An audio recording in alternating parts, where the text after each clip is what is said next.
Hello, నేను miss ఇండియన్స్కి ఉద్యోగాలు ఇవ్వద్దు. ఇది అమెరికా అధ్యక్షుడు ట్రంప్ చెప్తున్నటువంటి మాట. అది కూడా ఎక్కడో తెలుసా? టాప్ కంపెనీస్ గూగుల్, మైక్రోసాఫ్ట్ లాంటి కంపెనీలు హాజరైనటువంటి ఆర్టిఫిషియల్ ఇంటెలిజెన్స్ సదస్సులో ఆయన చెప్పారు. రాబోయేటువంటి రోజుల్లో మీరెవ్వరూ ఇండియన్స్కి ఉద్యోగాలు ఇవ్వద్దు.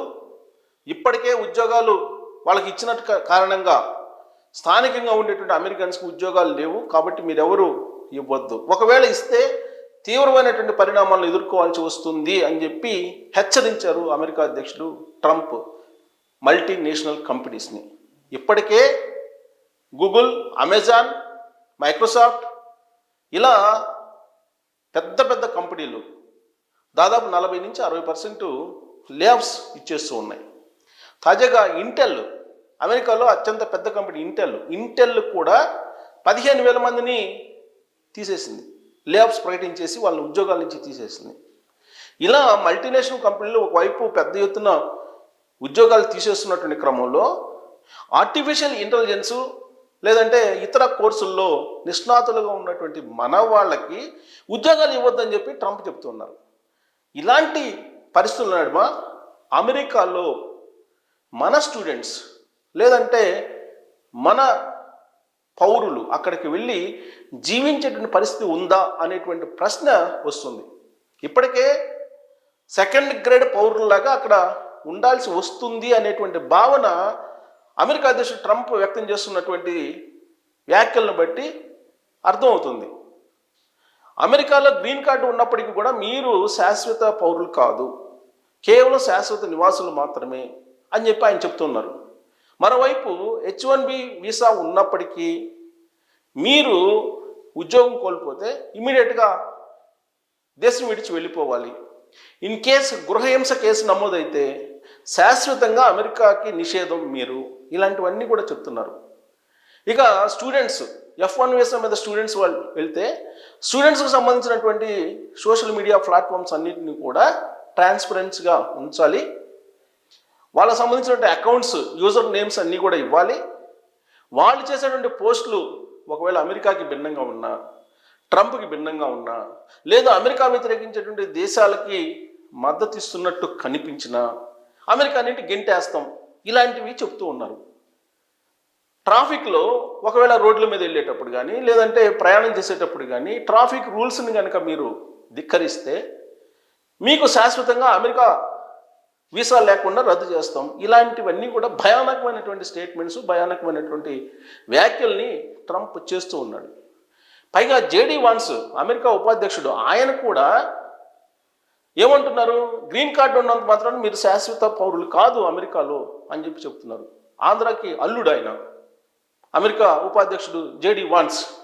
ఆయన కూడా ట్రంప్ పందాలోనే హెచ్చరిస్తూ ఉన్నాడు ఎన్ఆర్ఐల్ని.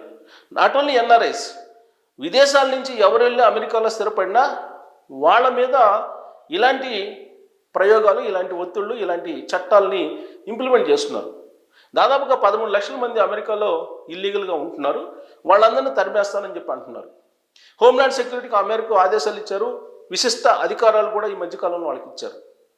వాళ్ళకి ఏదైనా ఒకవేళ తారసపడితే అమెరికాలో ఉండేటువంటి చట్టాలను ఏమాత్రం ధిక్కరించినా కానీ శాశ్వతంగా అమెరికా నుంచి గెంటేస్తున్నారు. స్టూడెంట్స్ 2 years చదువుకున్న తర్వాత ఓపీటీలో పనిచేసుకోవడానికి అవకాశం ఉంటుంది. ఆ ఓపీటీలో పనిచేసుకునే అవకాశాలు కూడా ఇప్పుడు అక్కడ లేవు. ఇన్ కేసు అక్కడ యూనివర్సిటీలు ఎండార్స్ చేసినటువంటి జాబ్ కాకుండా ఇతర జాబ్స్ చేస్తూ ఉంటే కనుక వాళ్ళని ఐడెంటిఫై చేస్తే హోమ్లాండ్ సెక్యూరిటీ కానీ నేషనల్ సెక్యూరిటీ కానీ ఇమీడియట్గా వాళ్ళ దేశం నుంచి షాక్అవుట్ చేస్తున్నారు. ఇప్పుడు తాజాగా ప్రకటించినటువంటి ప్రకటన ప్రకారం ఒక పెద్ద ఆందోళన ఇండియన్ స్టూడెంట్స్కి. ఇప్పటి వరకు చదువుకొని వెళ్దాము, చదువుకుందాం, అక్కడ చదువుకున్న తర్వాత ఉద్యోగం వస్తే వస్తుందో లేదంటే తిరిగి రావచ్చు అనేటువంటి ఆలోచనతోటి వెళ్ళడానికి సిద్ధపడుతున్నారు కొంతమంది పర్ఫెక్ట్గా చదువుకొని అక్కడ కాంపిటీషన్లో తట్టుకొని జాబ్స్ సంపాదించవచ్చు అనేటువంటి ధైర్యంతో వెళ్ళేటువంటి వాళ్ళు ఉన్నారు ఇవాళకి కూడా. గత ఏడాదికి ఈ ఏడాదికి కంపేర్ చేసుకుంటే అమెరికా వెళ్ళేటువంటి స్టూడెంట్స్ సంఖ్య 60% పడిపోయింది. ఆ 40% ఎవరైతే ఉన్నారో వాళ్ళు ఇప్పటికి కూడా అమెరికా చట్టాలకు అనుగుణంగా అమెరికా దేశాన్ని గౌరవిస్తూ అమెరికాలో ఉండే అవకాశాలని అందిపుచ్చుకోగలము అనేటువంటి ధైర్యంతో ఫ్లైట్ ఎక్కుతున్నారు. కానీ ఇప్పుడు ట్రంప్ చేసినటువంటి ప్రకటన ఏదైతే ఉందో ఆ ప్రకటన ఆ 40% స్టూడెంట్స్లో కూడా ఆందోళన కలిగిస్తుంది. కార్పొరేట్ కంపెనీలకే మీరు ఉద్యోగాలు ఇవ్వద్దు ఇండియన్స్కి అని చెప్పి అమెరికా అధ్యక్షుడే చెప్పాడని అంటే మరి వాళ్ళు రిక్రూట్మెంట్ చేసేటువంటి సమయంలో ప్రాధాన్యత కింద తీసుకోరు కదా, పైగా ఇవ్వరు. ఒకవేళ ఇస్తే తీవ్రమైనటువంటి చర్యలు మీ మీద ఉంటాయని చెప్పి హెచ్చరిక కూడా జారీ చేశారు ట్రంప్. ఒక్కసారి ట్రంప్ చెప్పిన తర్వాత పరిణామాలు ఎలా ఉంటాయో అక్కడ ఉన్నటువంటి కంపెనీలకి అక్కడ ఉన్నటువంటి పౌరులకి తెలుసు. మరి అలాంటి పరిస్థితుల నడుమ కొత్తగా అమెరికాలో అడుగుపెట్టేటువంటి స్టూడెంట్స్ ఎంత టాలెంట్ ఉన్నప్పటికీ కూడా అక్కడ జాబ్ పొందగలరా, జాబ్ సంపాదించగలరా, అలాంటి పరిస్థితులు ఉన్నాయా అంటే ఇప్పుడు తాజా ట్రంప్ స్టేట్మెంట్ ప్రకారం లేవు అని చెప్పి చెప్పచ్చు. ట్రంప్ మిగతా ఏ దేశం మీద కూడా ఇంత కక్ష కట్టి ఉండరేమో. ఇండియా మీద ఆయన ఒకవైపు నరేంద్ర మోడీ గారి మీద ప్రేమ అభిమానాన్ని వలకబోస్తూనే ఇంకొకవైపు దేశం మీద దేశాన్ని పెంచుకున్నట్టు కనిపిస్తూ ఉంది. ఆపరేషన్ సింధూర్ జరిగితే పాకిస్తాన్ ఇండియా మధ్య అది నేనే ఆపాను, రెండు బలమైనటువంటి అణ్వస్త్ర దేశాలు, ఆ దేశాల మధ్య యుద్ధాన్ని నేనే ఆపానని చెప్పి దాదాపు ఇప్పటికి 25 సార్లు రకరకాల వేదికల మీద ఆయన ప్రస్తావించారని చెప్పి తెలుస్తుంది. అది ప్రపంచ దేశాల్లో భారతదేశానికి ఒక రకంగా చెప్పాలంటే డ్రాబ్యాక్, మైనస్ పాయింట్ కింద వస్తుంది. కారణం ఏంటి? పాకిస్తాన్ మీద ఎప్పుడు కూడా పైచేయిగా నిలుస్తూ ఉంటుంది భారతదేశం, భారత ఆర్మీ.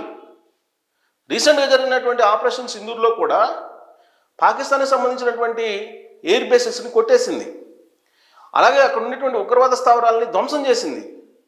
పాకిస్తాన్ తోక ముడిచి కంప్లీట్గా చేతులు ఎత్తేస్తున్నటువంటి సమయంలో పాకిస్తాన్ పక్షాన్ని నిలిచినటువంటి ట్రంప్ ఆయన వాణిజ్య యుద్ధం స్టార్ట్ అవుతుంది జాగ్రత్త అని చెప్పి హెచ్చరిస్తూ ఈ యుద్ధాన్ని ఆపాలి అనేటువంటి ఒక ప్రయత్నం చేశారు. కానీ ఆయన చేసినటువంటి ప్రయత్నం కారణంగానే ఇండియా యుద్ధాన్ని ఆపలేదు. ఈ విషయాన్ని ఆల్రెడీ విదేశాంగ శాఖ మంత్రి చెప్పారు.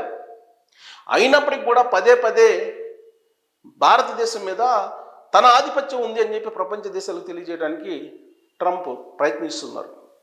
ఇలా అన్ని రకాలుగా ట్రంప్ ఇండియన్స్ని, ఇండియన్ ఆరిజిన్ ఉన్నటువంటి వాళ్ళని ఇబ్బంది పెట్టేలాగా వ్యవహరిస్తున్నారు అనేది క్లియర్గా అర్థమవుతుంది. ఇప్పుడు తాజాగా ఆయన ఇచ్చినటువంటి స్టేట్మెంట్ ప్రకారం అయితే అమెరికాలో ఉండేటువంటి విదేశస్తులు కూడా అలా అమెరికాలో ఉండేటువంటి ఇండియన్స్కి మీరు ఉద్యోగాలు ఇవ్వద్దు అని చెప్పి చెప్పడం అనేది ఇండియన్స్ మీద ట్రంప్ ఎంత కక్షగట్టారు అనేది తెలియజేస్తుంది. మరి ఆయన ఇచ్చినటువంటి స్టేట్మెంట్ని విన్న తర్వాత అమెరికాలో ఉండేటువంటి మన ఎన్ఆర్ఐలకి